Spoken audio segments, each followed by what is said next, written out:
पसारा करतो म्हणून आपल्याला दुःख आहे, लक्षात ठेवा. पसारा नाही झाला पाहिजे आयुष्याचा. आयुष्याचा जर पसारा झाला ना तर आवरता आवरता नाकी नऊ येते, लक्षात ठेवा. पण आयुष्याचा झालेला पसारा भगवंताच्या नामचिंतनाचा पसारा आवरू शकतो.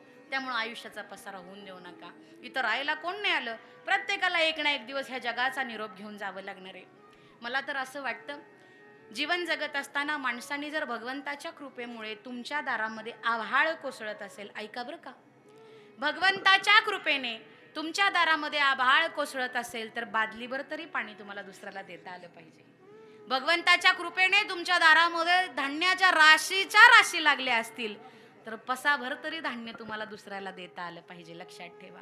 काय, ह्या हाताने त्या हाताला दिलं पाहिजे. एक हात देण्यासाठी ठेवा, एक हात घेण्यासाठी ठेवा. देणाऱ्याने देत जावे, घेणाऱ्यानं घेत जावे.